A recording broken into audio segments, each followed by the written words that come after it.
En Irak, les prêches dans les mosquées avaient un accent violemment anti-américain aujourd'hui. Manifestation à Bagdad d'Irakiens, le Coran à la main. La réforme des retraites et le coup de chaud des syndicats qui appellent à la mobilisation dès le mois de mai. La CFDT, plutôt favorable au départ, juge les propositions du gouvernement trop floues. Le compte n'y est pas pour Force ouvrière. Il y a menace de grève. En ce vendredi saint, nombreuses cérémonies et processions pour les chrétiens du monde entier. Les regards se tournent vers Jean-Paul II, l'extrême fatigue du Saint-Père qui ne participe que symboliquement au chemin de croix. La disparition de Jean Drucker, le cofondateur d'M6, est mort d'une crise cardiaque à l'âge de 61 ans. Consternation de la classe politique. Jean-Pierre Raffarin évoque un homme honnête au service de la création. Jacques Chirac salue l'une des figures les plus marquantes de la télévision française. Madame, Monsieur, bonsoir. Saddam Hussein est-il encore vivant? La question est loin d'être tranchée et ces images que vous allez découvrir n'apportent aucune réponse formelle. Si l'on en croit une télévision d'Abu Dhabi, l'ancien dictateur se promenait dans Bagdad le jour même où les troupes américaines ont pénétré dans le centre de la ville. S'agit-il d'un sosie? La date du tournage reste invérifiable. Bernard Lebrun. À chaque chaîne, ses exclusivités, à chaque jour, ses révélations. Aujourd'hui, le scoop est signé Abu Dhabi TV. Et la présentatrice d'annoncer un document exceptionnel, tourné le 9 avril à Bagdad, montrant dans les rues Saddam Hussein. En apparence, il pourrait s'agir du Raïs, mais rien ne le prouve, sauf la qualité de son entourage. Son habituel et fidèle garde du corps, Abdel Maoud, l'accompagne. Le ministre de la Défense, le général Hachem, est présent, ainsi que le fils cadet de Saddam Hussein, Koussaï, patron de la garde républicaine et en charge de la défense de Bagdad. Au téléphone, commentant les images, l'envoyé spécial de la chaîne émirati explique qu'une personne lui a remis aujourd'hui cette cassette et lui a certifié la date du tournage, l'après-midi du mercredi 9 avril, jour de la chute de Bagdad. La scène est tournée au bout de ce pont dans le quartier d'Azamia, au nord-est de Bagdad, sur la rive orientale du Tigre, là où se trouve la mosquée Abu Hanif al-Adam. Et c'est ici qu'au matin du 10 avril se sont déroulés de violents combats, car cette mosquée sunnite était aussi l'un des fiefs des membres du parti Baas, y compris selon ce témoin. Il y a 4 jours, j'ai vu Saddam Hussein et ses 2 fils, Oussaï et Oudaï, devant la mosquée d'Abu Hanif. Saddam était en train de parler à plusieurs personnes. Et une vieille dame lui a demandé « Qu'est-ce qui s'est passé? Pourquoi tu es ému ?» Il lui a répondu « Mes proches m'ont trahi. » Un détail, autour du cou de Saddam Hussein, un chapelet blanc musulman, et le témoignage de corroborer l'origine de ce chapelet qui lui a été offert à la sortie de la mosquée. Cette même vieille femme lui a remis un chapelet autour du cou et lui a dit « Mon fils, tu n'as été trahi ni par l'armée ni par les gens, c'est toi qui as vendu l'Irak. »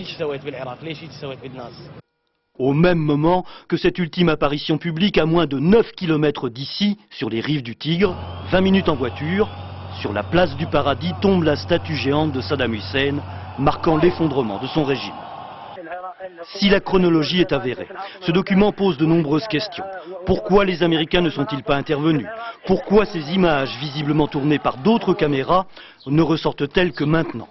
Reste que si elles datent réellement du 9 avril, une certitude, le lundi 7, Saddam Hussein a survécu au bombardement du restaurant dans le quartier Al-Mansour.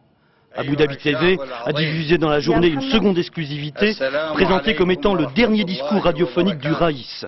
En substance, Saddam Hussein indique qu'il défendra son pays jusqu'au bout et qu'au final, la victoire sera du côté de l'Irak.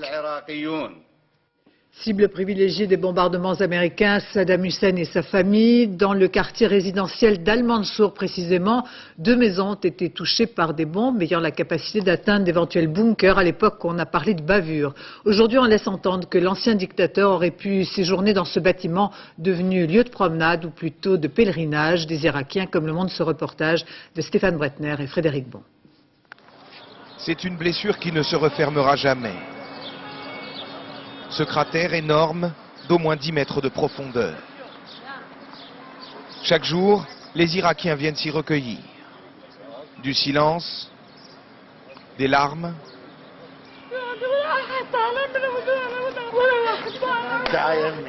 et toujours cette odeur de la mort. Le 7 avril, les Américains larguent 4 bombes anti-bunker sur 2 maisons. Ils pensaient que Saddam Hussein s'y trouvait. Au moins 14 morts, tous civils. Il fallait que je vienne voir ce désastre. Ce qui est arrivé à ces innocents. Pourquoi Dieu nous a fait ça? À l'entrée du site, une épitaphe d'une mère à sa fille. D'autres préfèrent trouver un indice d'un disparu dans le cratère. Initiative dérisoire, l'endroit est intact. Depuis 11 jours, pas une pelleteuse n'est venue creuser. C'est une honte, nous explique ce Kurde. Ce sont des civils qui sont morts ici, pas Saddam. Le rail, c'est sur toutes les lèvres. À côté du cratère, on se presse dans ce que tout le monde présente comme le bureau dans lequel Saddam Hussein se trouvait. Le gardien de la maison d'en face est formel. Les Américains l'ont manqué. J'ai vu entrer Saddam Hussein avec son fils Koussaï et un colonel. On s'est regardé droit dans les yeux. 2 heures plus tard, ils sont repartis. 10 minutes après, il y a eu le bombardement. Le mystère autour de Saddam Hussein est loin de se terminer. Les Irakiens tourneront définitivement la page lorsqu'ils verront l'image du dictateur aux mains des Américains. Première prière du vendredi à Bagdad depuis l'entrée des troupes américaines dans la capitale. La semaine passée, les imams en signe de protestation avaient empêché l'accès des mosquées. Aujourd'hui, les Irakiens, Coran à la main, manifestaient un sentiment ouvertement anti-américain, reprenant en écho le prêche des imams. Reportage Patrick Fandiot, Guillaume Fautra. C'est tout sauf un rassemblement spontané. Disons qu'il est plutôt attendu autour de cette mosquée, l'une des dernières poches de résistance avant la chute de Bagdad. Avec leur sang pour leur âme, quelques milliers d'Irakiens promettent de se sacrifier pour l'islam, pour libérer l'Irak occupé par les soldats américains. Les Américains, nous allons les écraser avec nos babouches et les bouter hors d'Irak grâce à Dieu. Les Américains disent qu'ils ne sont venus ici que pour nous libérer de Saddam Hussein.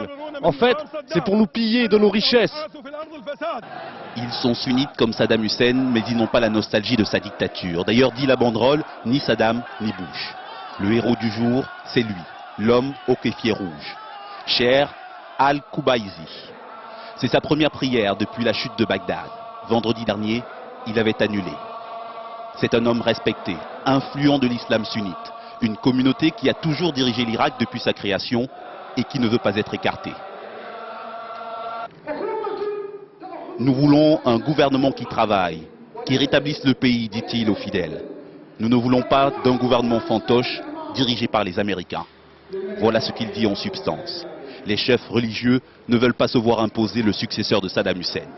Voici l'un de ses prétendants, Ahmed Chalabi, rentré d'exil à Bagdad depuis 2 jours et qui courtise déjà en coulisses les chefs de tribu. Pour beaucoup d'Irakiens, il a la fâcheuse réputation d'être l'homme des Américains. Il veut rassurer. Le président Bush me l'a dit et j'ai confiance en lui. Les États-Unis n'ont pas l'intention de diriger l'Irak en sous-main. Les États-Unis vont devoir composer avec la sensibilité des différentes communautés, avec les rivalités entre membres de l'opposition, sans donner l'impression de vouloir placer ses propres hommes à la tête de l'Irak. C'est une partie complexe que s'apprête à livrer Washington dans les prochaines semaines. En direct de Bagdad, Gérard Grisbeck, pour les chiites de Bagdad, c'est la première prière du vendredi depuis 4 ans, date à laquelle la mosquée avait été interdite par l'ancien régime. Peut-on imaginer désormais que les chiites vont vouloir reprendre le contrôle ? Oh, bien sûr, puisque évidemment la nature a horreur du vide et c'est maintenant une course de vitesse entre les sunnites et les chiites, donc les 2 communautés musulmanes, pour prendre le pouvoir. Alors c'est vrai que les chiites dans le passé, qui sont majoritaires ici en Irak, ont toujours été mis de côté et cette fois-ci, ils ne veulent pas lâcher la proie pour l'ombre. Alors aujourd'hui dans les mosquées, les prêches étaient très durs. Bien sûr, comme chez les sunnites, on a dit qu'on était hostile et à Saddam Hussein et aux Américains, mais au-delà de ça, dans le discours des chiites, on entend un discours qui nous rappelle un petit peu l'Iran, le refus de la danse, le refus de la musique, le fait que les femmes doivent être voilées. Et c'est vrai que finalement, on se dit que pour le moment, la chute de Saddam Hussein pose plus de questions qu'elle n'en résout. Merci Gérard Grisbeck. Et chaque jour apporte son lot de découvertes et d'arrestations. Un haut dignitaire du parti Baas figurant sur la fameuse liste des 55 a été capturé. Par ailleurs, des avions de combat irakiens en état de marche ont été retrouvés savamment camouflés. Yann Franti. Une carte de moins. Le 4 de trèfle est tombé. Samir Al-Aziz Al-Najim, haut dignitaire du parti Baas, a été capturé hier dans la nuit. Il faisait partie des 55 responsables irakiens les plus recherchés par les Américains. Hier soir, les forces spéciales de la coalition ont capturé une autre pièce maîtresse du régime. Il était un officiel du parti Baas, un commandant régional pour le secteur de Bagdad. Il connaît parfaitement le mode de fonctionnement du régime. La coalition poursuit toujours les autres membres du pouvoir. Autre belle prise opérée par ces hommes, membres des forces spéciales australiennes. La découverte dans cette palmeraie au milieu du désert irakien d'une 50aine d'avions de combat cachés sous ces filets de camouflage. Des MiG fabriqués en Russie qui sont restés cloués au sol. Pas plus de précision sur cette opération commando menée ces dernières 24 heures. Chaque jour, les militaires américains et britanniques découvrent un peu plus de l'arsenal de guerre de Saddam Hussein et de ses troupes. Des armes et des munitions qui n'ont pas servi, mais qui ont été cachées un peu partout, comme ici dans des habitations civiles à Bagdad. De simples maisons transformées en entrepôts à munitions. La situation ici, c'est que l'armée irakienne a investi les lieux, les soldats ont évacué les gens et ont tout transformé en hangars à munitions, comme vous pouvez le constater. Ici, il y a même des pièces d'artillerie. Des armes et des munitions que ces hommes regroupent avant de les faire exploser. Les États-Unis, toujours très embarrassés de ne pas trouver d'armes de destruction massive, ont décidé d'envoyer 1 millier d'experts en Irak. Hans Blix demande, lui, le retour des inspecteurs de l'ONU. Seule façon, dit-il, d'apporter une certaine crédibilité à d'éventuelles découvertes. Dans le nord irakien, à Mossoul, la vie reprend et tout comme à Bagdad, en ce vendredi de prière, le sentiment anti-américain à la sortie des mosquées. Reportage Aubry de l'air, Vincent Lejeune. L'atmosphère est pesante, de ce calme qui précède parfois les tempêtes. Mossoul n'a jamais été célébré pour sa beauté, les bombardements n'ont rien arrangé. Une chose étonne, l'absence des forces américaines. Après les violents affrontements qui ont fait une vingtaine de morts parmi les civils, les soldats américains ont peut-être reçu l'ordre de se faire plus discrets. Uniforme frais, la nouvelle police irakienne fait vaguement la circulation et assiste, sans trop d'émoi, au pillage d'une banque. Dans les mosquées, l'heure n'est pas au recueillement. Un imam affirme que les Américains sont venus faire la guerre et non pas renforcer la liberté, qu'ils ne veulent pas de démocratie, qu'ils ont envahi l'Irak et tirent sur la foule, qu'ils ne connaissent que la force. Lui dit que les Américains n'ont aucune solution pour son pays, qu'ils détestent les musulmans et qu'ils ne laisseront jamais les Irakiens louer Dieu et le Coran.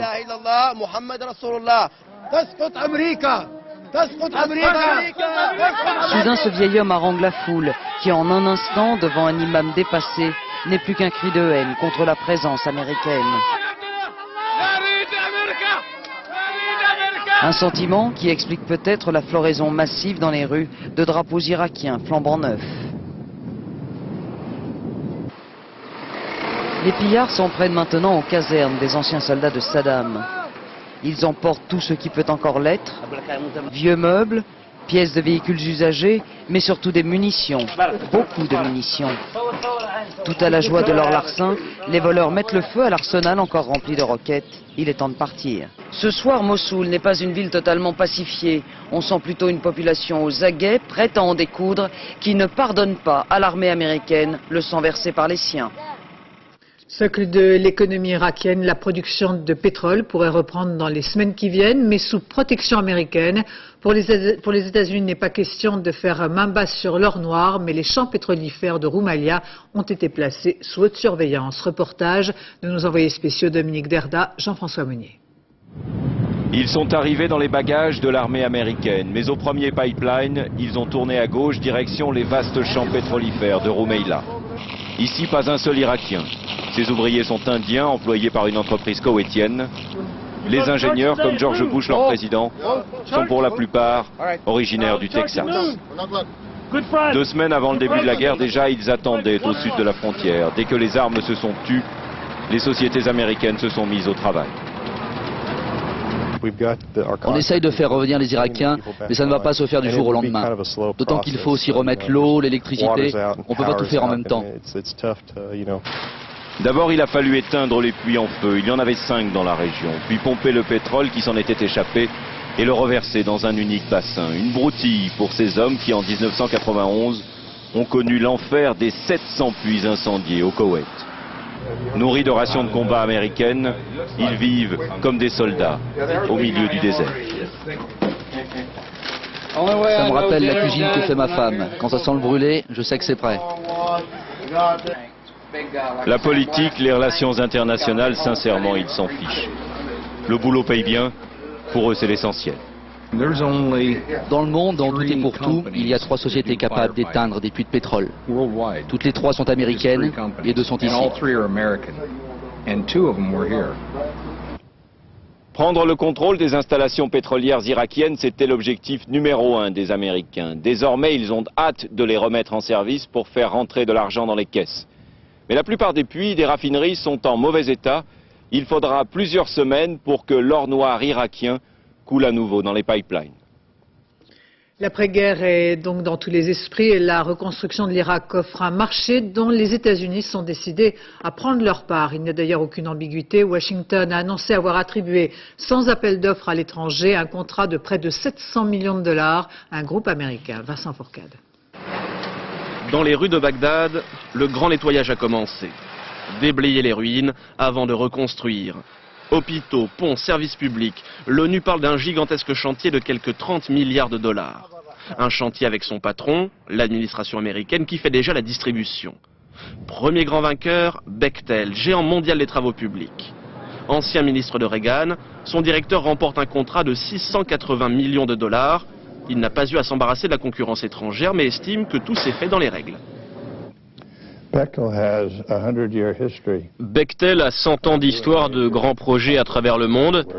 Bechtel a été invité à faire une offre. Elle l'a faite et a gagné le contrat après compétition.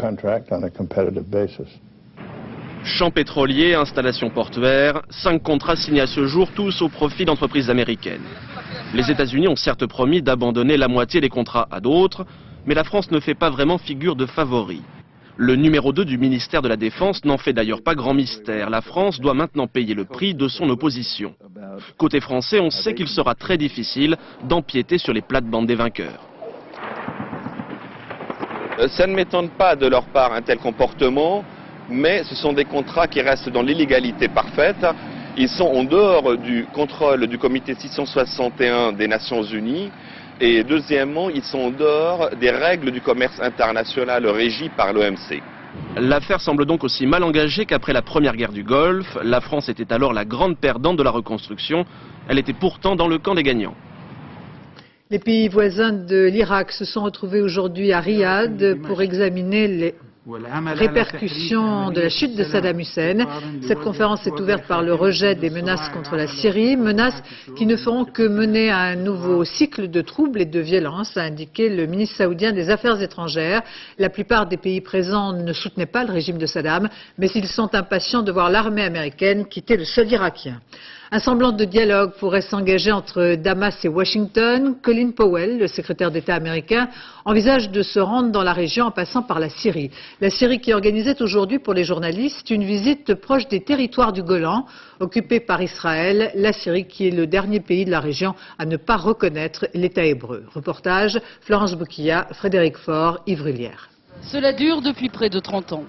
Sous mandat de l'ONU, ces militaires sur territoire syrien surveillent ce qui se passe de l'autre côté de cette vallée du Golan. En face, le village de Majd al-Shams, ses habitants aussi sont des Syriens. Mais ils vivent ici sous occupation israélienne depuis la fin de la guerre des 6 jours, en 1967. 24 heures sur 24, satellites et militaires israéliens surveillent la ligne de partage. Le Golan occupé est toujours pour les Syriens une plaie à vif, surtout pour les villageois, proches de cette improbable frontière.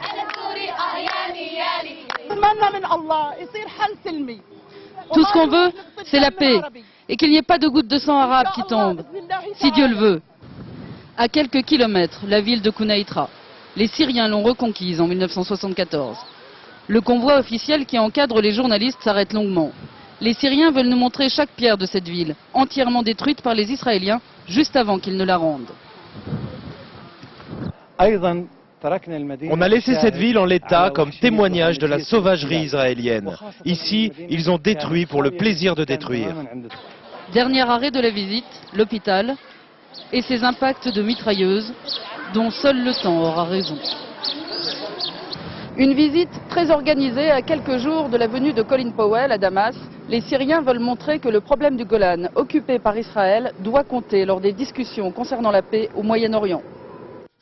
L'actualité en France, la réforme des retraites, le coup de chaud des syndicats qui appellent à la mobilisation après avoir écouté les propositions du gouvernement. Force ouvrière considère qu'il faut s'appuyer sur une grève. Quant à la CFDT, le compte n'y est pas. Rendez-vous début mai sur le pavé. Reportage Laurent Bailly, Alexandre Dequitte. Marc Blondel, encadré par les deux ministres en charge des retraites. Salut! Chassé croisé entre FO et la CFDT. Souhaite-moi bonne chance. Direction le bureau du ministre du Travail, où se succèdent aujourd'hui 7 délégations. À l'arrivée, des syndicats inquiets pour le niveau des retraites. Car en 2008, chacun devra cotiser 40 ans pour toucher sa pleine pension. Les fonctionnaires travailleront plus longtemps pour toucher la même chose. Et puis l'instauration d'un système de bonus-malus rendra plus cher pour tous le fait d'écourter sa carrière. Enfin, après 2008, la durée de cotisation serait allongée au-delà de 40 ans. Sans garde-fou, c'est la chute assurée des pensions, redoutent les syndicats. Le flou instauré actuellement par le gouvernement, et en particulier le fait que certaines professions, comme les infirmières et les aides-soignantes, vont perdre 25% de leur pension au moment de leur départ de la retraite, fait que ces propositions sont inacceptables à ce jour. Les syndicats exigent des contreparties. D'abord, solennellement, que soit préservé le montant de la retraite. Aujourd'hui, 75% du salaire dans le public, où l'on n'intègre pas les primes, et 70% dans le privé. Et puis ils demandent qu'aucune pension ne soit inférieure au SMIC. En face, pas de réponse précise, alors le ton monte. Un dossier comme celui-là mérite la grève. Je pense que nous serons amenés, ou alors ça serait une complicité, nous serons amenés, si les choses n'évoluent pas, nous serons amenés à dire, bon bah allez, on va faire une grève, on va arrêter de travailler pour défendre notre retraite et refuser la spirale dans laquelle on veut nous entraîner. Même la CFDT a rejoint le clan des mécontents. Le problème des retraites sera au cœur des manifestations du 1er mai. Une bonne nouvelle pour l'assurance maladie qui a réalisé une belle économie l'an passé grâce à la consommation de médicaments génériques, 133 millions d'euros en 2002. Les médicaments génériques représentant près de 8% du marché des médicaments. On a beaucoup parlé de la pneumopathie en Asie qui se répand rapidement. Au Canada, on enregistre un grand nombre de cas au point que les autorités ont décidé de modifier le déroulement des fêtes de Pâques afin d'éviter tout risque de contamination entre les fidèles. Des milliers de personnes sont placées volontairement en quarantaine dans la région de Toronto. Laurence Decherf. Le Canada retient son souffle. Masques et isolement sera le quotidien de 360 personnes placées en quarantaine dans cet immeuble jusqu'à jeudi. Leur point commun, avoir participé à un colloque. Un habitant de Toronto, présent à ce congrès, a par la suite été diagnostiqué atteint de pneumonie atypique. Notre premier souci, c'est d'assurer qu'on a contacté toutes les personnes exposées. Donc, on a été pris avec ça hier, toute l'après-midi. 13 morts et 306 cas. En dehors de l'Asie, le Canada détient le record du nombre de pneumonies recensées. C'est à Toronto que l'épidémie sévit le plus, l'une des villes avec Vancouver, où se concentre la plus grande communauté asiatique. 251 cas sur Toronto, 43 en Colombie-Britannique et quelques petits foyers éparses sur le reste du pays. Il y a 3 jours, la découverte de 29 malades parmi les membres d'une communauté religieuse avait déjà incité les autorités sanitaires à isoler 500 personnes. Les médecins espéraient jusqu'à cet épisode contenir la maladie. Aujourd'hui, le mur semble se lézarder. Réunions familiales et célébrations religieuses ce week-end de Pâques pourraient encore favoriser les contacts dans la population et donc la propagation de l'épidémie.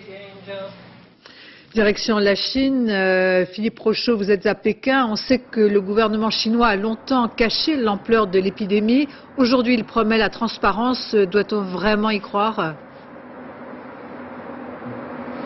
C'est vrai, il y a une volonté de la nouvelle garde qui a pris le pouvoir aujourd'hui au sein du Parti communiste chinois de faire une certaine ouverture, mais on n'est pas encore au stade de la transparence. Le nouveau président Hu Jintao a tenu à visiter il y a quelques jours la province du Guangdong qui est la plus touchée, mais il aura du mal finalement à vaincre les lourdeurs bureaucratiques et aussi une certaine tradition qui veut que la Chine ne montre pas ses plaies. Par exemple, on sait que les Chinois ont attendu la cérémonie d'investiture de ce nouveau président le 5 mars pour dire qu'il y avait des cas dans cette ville de Pékin. Il ne fallait pas ternir le faste de cette cérémonie. Donc on en est là encore aujourd'hui. Il y a aussi le poids de l'armée, l'armée qui ne veut pas encore donner le chiffre des victimes de la pneumopathie qui se trouvent dans ces hôpitaux. Donc aujourd'hui, on parle certainement de la pneumopathie, par exemple dans la presse. Vous voyez, j'ai ici un article du journal de Pékin. En première page, on montre la pneumopathie, mais surtout avec un certain angle, c'est-à-dire ce sont les médecins, c'est la gloire au personnel soignant. C'est un peu comme du temps de la Révolution chinoise, où on rendait hommage aux médecins aux pieds nus. Et bien aujourd'hui, les Chinois disent qu'il faut faire la guerre à cette maladie, et le Parti communiste essaye d'en tirer les bénéfices qu'il peut, comme lorsqu'il y a eu les inondations de 1998, où l'armée cherchait également à tirer son épingle du jeu à travers ce drame. Merci Philippe Rochaud. En France, dans l'actualité de ce vendredi, les grands départs pour le week-end de Pâques. Cette journée est classée rouge et les embouteillages sont au rendez-vous. Prudence si vous prenez le volant. Reportage au péage de Buchelet sur l'autoroute A13, Diego Garcia et Jean-Marc Nouknouk. Il y a des signes qui ne trompent pas. Sur les autoroutes, c'est déjà la foule des grands jours, l'heure du départ pour le week-end de Pâques a sonné. À chacun sa recette pour voyager au mieux. Se dire qu'on part en vacances, qu'on a tout le temps, qu'on n'est pas pressé. On a 2, 3, 4 jours devant nous, profitons-en. On prend les distances de sécurité et tout, et en fait on a entendu que c'était la journée de la courtoisie en plus aujourd'hui, donc on se le remémore à chaque fois qu'on roule. Oui, mais voilà, aujourd'hui les bons comportements et la courtoisie ont souvent été oubliés. Pour les Français sur la route, l'enfer c'est toujours l'autre, même s'il est dans son bon droit. C'est quand même qui exagère, ouais. Il y en a qui roulent un petit peu trop doucement ou qui roulent à gauche quand il n'y a personne à droite par exemple. Observez la voiture grise à droite, un chauffard type qui, comme 98% des Français, se prend pour un bon conducteur. Chacun va essayer de rejeter sur une autre catégorie de citoyens, si possible le plus loin de lui, la responsabilité de la sécurité routière. Les jeunes accuseront les vieux accuseront les jeunes, les alcooliques accuseront les fous de la vitesse accuseront les alcooliques, etc., etc. Pour ce week-end, Bison Futé a hissé le drapeau rouge. 15 millions d'automobilistes vont se croiser sur les routes françaises. Côté péage, c'est le branle-bas de combat. Ça représente beaucoup de travail, beaucoup de stress et surtout beaucoup de circulation, mais enfin les automobilistes sont assez agréables dans l'ensemble. Agréable certes, mais ce n'est pas suffisant pour bien conduire. L'an dernier, au printemps, la route a tué plus de 1800 personnes. Cette information qui concerne tous les candidats au baccalauréat, les dates sont arrêtées. Les épreuves de philosophie se dérouleront le 12 juin. Pour le bac professionnel, l'épreuve écrite à partir du 23. Enfin, pour les classes de première, l'épreuve de français aura lieu le vendredi 13 juin. Nouveau développement dans l'affaire du meurtre de la jeune Jennifer, 15 ans, retrouvée à Tours sans vie en novembre 2002. L'homme interpellé dimanche dernier a été mis en examen. Frédéric Monteil et Philippe Ritten. Caché sous une veste, Patrick Guiliazza est arrivé cet après-midi au palais de justice de Tours sous bonne escorte et sous les cris du public. À 31 ans, il est mis en examen pour 2 agressions sexuelles et 3 viols, dont celui de Jennifer Dion, une collégienne de 15 ans, tuée et violée dans un jardin ouvrier de Tours en novembre dernier. À l'époque, l'ensemble du quartier avait manifesté son indignation dans le silence. Aujourd'hui, Patrick Guiliazza ne nie plus les faits. Il a reconnu le meurtre et le viol de Jennifer, des aveux mais aussi des preuves. Les traces d'ADN présentes sur les lieux du crime de la jeune Jennifer correspondent effectivement à celui du suspect. L'homme vivait seul dans cette maison. Ses voisins le décrivent comme un personnage peu bavard, taciturne. Son avocat, lui, parle d'une personnalité dépressive. Il sait aujourd'hui qu'il a commis l'irréparable. Je crois qu'il vivait très difficilement, il portait très difficilement son secret. Et je crois qu'il y a pour lui aussi une sorte de soulagement. Ce soir, Patrick Guiliazza a été transféré à la maison d'arrêt de Tours. Il risque la réclusion à perpétuité. Période de sécheresse en Bretagne. Depuis un mois, pas une goutte de pluie. Une centaine d'hectares de forêt sont partis en fumée aux portes de Rennes. À l'origine de l'incendie, un barbecue mal éteint. Ce soir, à pied d'œuvre, des dizaines de pompiers. L'autoroute A84 a été un moment fermée. J'en viens à cette polémique qui est née après la présentation du chantier de la future prison de Toulon. Les syndicats dénoncent une conception loin des règles de sécurité, une anomalie mal vécue au moment où des évasions en série mettent à mal le système carcéral. Mathias Silion, Diane Richard. Sur ce plan, la nouvelle prison toulonnaise paraît ultra-moderne. Elle serait loin d'être ultra-sécurisée. Selon les syndicats de surveillants, impossible de voir du haut de ce mirador ce qui se passe sur un toit en terrasse situé 1,50 m en dessous du quartier d'isolement. Un défaut de conception qui fait désordre après la triple évasion par hélicoptère de la prison de Luynes lundi dernier. C'est une zone qu'il est impossible de surveiller, soit des miradors, soit des postes de surveillance traditionnels. Il est impossible de surveiller, donc on a là des détenus, on ne les voit pas, on ne sait pas ce qu'ils font. Selon ce syndicaliste, un hélicoptère pourrait se poser sans peine sur ce toit en terrasse. L'administration pénitentiaire ne nie pas le problème. Notamment au moment de l'évasion de Fresnes en 2001, il y a eu toute une série de données nouvelles qui ont été intégrées dans les programmes et qui font l'objet, en fonction des sites et de leur destination, d'arbitrage. Autrement dit, l'administration pénitentiaire revoit toutes ses copies. D'ailleurs, le secrétaire d'État chargé des prisons se rendra lui-même à Toulon mercredi. Une prise de conscience après les dernières évasions spectaculaires. Beaucoup de remous et d'émotions pour les passagers du vol Paris-Bamako. Des Maliens en cours d'expulsion, encadrés par des policiers, ont tout fait pour empêcher l'avion de décoller. Les passagers s'en sont mêlés. Julie Benzoni, Laurent Sion. Vol Paris-Bamako hier à midi. Dans cet avion, 160 passagers et 4 immigrés clandestins, objet d'une reconduite à la frontière. Comme souvent, les clandestins crient et se débattent. Et c'est là que les versions divergent. Les policiers disent avoir maîtrisé un des expulsés. Certains passagers ne font pas le même récit. Il a flanqué une gifle. Et c'est à ce moment-là que moi j'ai hurlé, j'ai dit non, ils sont en train de le frapper. Et là, tous les hommes se sont levés et m'ont suivi. Dans l'appareil, la confusion règne. Les passagers prennent à partie les fonctionnaires qui, selon certains témoins, auraient perdu leur calme. Le pilote fait évacuer l'avion. Ces images ont été tournées par l'un des voyageurs. Les policiers placent 3 passagers en garde à vue devant les touristes. Nous nous sommes retrouvés dans une situation où c'était un hurlement total, le cohu-bohu. Les policiers se retrouvent avec leur mission, ils ont un devoir d'accomplissement de cette mission et se retrouvent face à des passagers qui, eux, découvrent des personnes menottées au sein de l'appareil. Bon, c'est complètement immédiat et effectivement, il y a des rapports qui sont plus ou moins tangents. Résultat, 13 heures de retard pour cet avion qui a finalement décollé sans les 4 expulsés. Les 3 passagers gardés à vue sont maintenant libres, mais pourraient être poursuivis pour entrave à la circulation d'un aéronef. Ils risquent au maximum 5 ans d'emprisonnement et 37 000 € d'amende. En ce vendredi saint, le pape Jean-Paul II devrait présider le chemin de croix. Son extrême fatigue l'empêche depuis 2 ans d'effectuer à pied la cérémonie. Jean-Paul II qui, dans son homélie, a adressé un message au peuple irakien. Reportage Isabelle Stess, Dominique Merlin.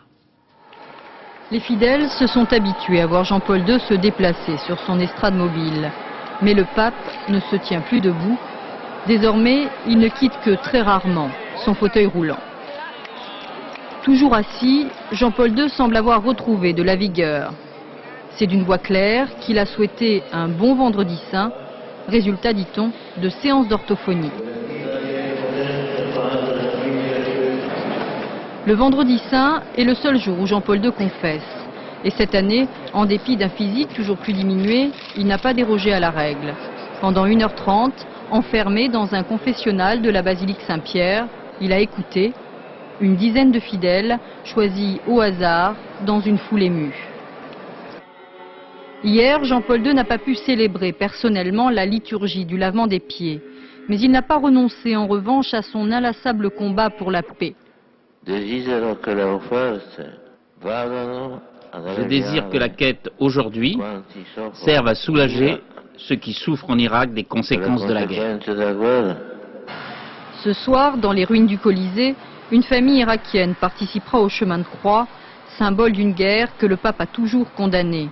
Sur le mont Palatin, Jean-Paul II présidera assis la cérémonie. Il ne peut plus monter les marches. Hier, au terme de la messe du jeudi saint, les fidèles ont découvert que c'est à l'aide d'une plateforme élévatrice que le pape a quitté l'autel de la basilique Saint-Pierre. À Jérusalem, le traditionnel chemin de croix, une procession suivie par des centaines de fidèles, des fidèles de moins en moins nombreux compte tenu de la tension qui règne dans la région. À Paris, pour célébrer le jour où Jésus est mort sur la croix, le cardinal Lustiger se retrouve comme chaque année pour le traditionnel chemin de croix à Montmartre. Et puis ailleurs, dans la capitale, d'autres processions sont organisées, comme ce chemin de croix près du quartier des Champs-Élysées. Reportage énorgué, Daniel Lévy. Il porte la croix en souvenir de la souffrance de Jésus. C'est un chemin à travers la ville qui retrace les étapes de la passion du Christ. L'ascension de la colline du Golgotha et la crucifixion. Le vendredi saint est un jour de deuil pour les chrétiens. C'est aussi l'un des temps forts des fêtes de Pâques. On se sent en communion avec Dieu, c'est clair. C'est des jours très forts pour moi, je les vis vraiment avec beaucoup d'intensité. Parce que je me dis, mais il n'était pas obligé, pourquoi est-ce qu'il l'a fait? Un récent sondage a montré un recul des croyances et des pratiques religieuses depuis 10 ans. Mais cet après-midi, plusieurs centaines de personnes s'étaient jointes à la célébration. Ce qui est formidable, c'est l'immense respect dont on a été témoin. Et puis l'immense soif des hommes et des femmes de se laisser porter par Jésus. Plus qu'avant, moins qu'avant, Dieu seul le sait. Dans la nuit de samedi à dimanche, ils célébreront la résurrection de Jésus. Pâques reste la fête décisive pour les chrétiens. Je vous le disais en titre, Jean Drucker est mort d'une crise cardiaque à l'âge de 61 ans. Le monde de l'audiovisuel et de la politique lui rend un unanime hommage. Jacques Chirac salue celui qui fut le cofondateur de M6, évoquant l'une des figures les plus marquantes et les plus attachantes de la télévision française. C'était un sage, un homme de communication hors pair, un honnête homme au service de la création. Ce soir, nos pensées vont à ses proches. Christophe Hérault, Isabelle Bechler. Que la fête commence. Mars 1987, Jean Drucker lance M6. Il en est le président-directeur général et le premier énarque à intégrer le monde de l'audiovisuel. Une des 6 grandes pistes d'envol. Nouveaux animateurs, style graphique fort et contre-programmation, la petite chaîne qui monte va faire sa place dans le PAF. M6 connaît des débuts difficiles, abordés semble-t-il avec sérénité par le gestionnaire Jean Drucker. Nous avions eu peur. Il y avait quelques raisons, hein. Vous vous rappelez, nous avions tout de même très peu de moyens, un réseau atrophié, des programmes modestes, il faut le dire, très peu de téléspectateurs, donc très peu de publicité. Donc on avait envisagé en effet, non pas l'échec, mais les plus grandes difficultés. La carrière de l'homme de télévision débuta en 1970. Il fut tour à tour aux commandes de la SFP, de RTL et d'Antenne 2. Savant mélange de rigueur économique et d'écoute artistique. Moi, ce qui m'a toujours frappé, c'est que, parallèlement à son côté gestionnaire, puisque c'était un gestionnaire, il avait cette admiration et ce respect profond pour les hommes de l'art. Et je pense qu'aujourd'hui, on manque de ce genre de personnages dans l'univers de la télévision, qui est, comme vous le savez, avant tout majoritairement dirigé par des hommes de gestion et de la finance. Ce soir, professionnels des médias, hommes politiques de droite et de gauche, rendent hommage à celui qui fut avant tout une figure de la télé. Je crois que le plus important, c'est que c'était d'abord un professionnel. Il avait fait l'ENA et pourtant il avait fait le virage et donc il était capable de comprendre tous les métiers de la radio et de la télévision. C'est pour ça qu'il était un peu parmi nous considéré comme un de ceux auxquels on demandait conseil quand le besoin s'en faisait sentir, mais surtout il a été un des pionniers. Frère de Michel Drucker, Jean Drucker était un homme secret et discret. Sa vitrine était le petit écran. À 61 ans, il allait être reconduit à la tête du conseil de surveillance de M6. Un mot de sport, quelques images de tennis au tournoi de Monte-Carlo. Le dernier Français en lice, Julien Bouter, s'est fait battre en quart de finale par l'Espagnol Carlos Moya en 2 manches, 7-6, 6-2. La chanteuse Morane sort un nouvel album et pour la première fois, Jean-Jacques Goldman signe 4 de ses chansons. Morane sera sur la scène du Casino de Paris à la rentrée. Olivier Lunza, Dominique Bonnet.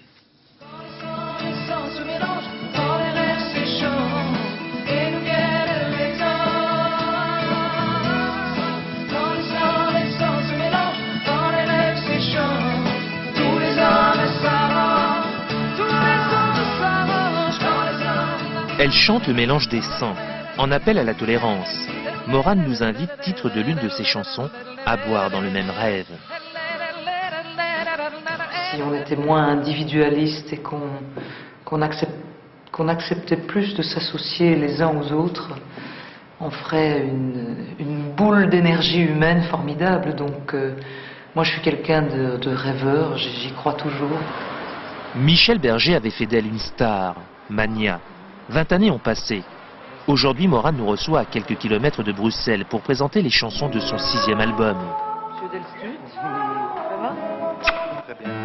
Des titres signés Jean-Claude Vannier, Daniel Lavoie, Jean-Jacques Goldman. Je te donnerai tout ce que tu veux, mais tu n'en veux pas.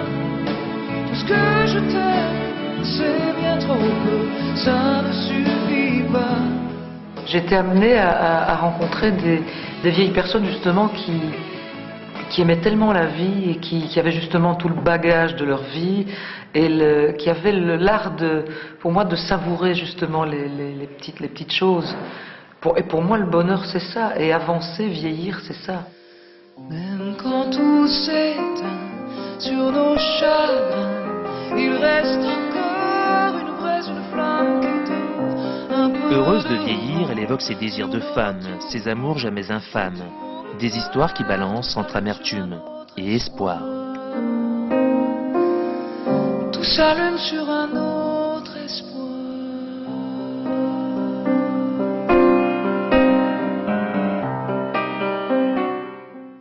Ainsi se termine ce journal. Dans un instant, la météo Patrice Drevet, puis le point route Julien Pascal. 20h55 sur les Polars avec PJ et avocats associés.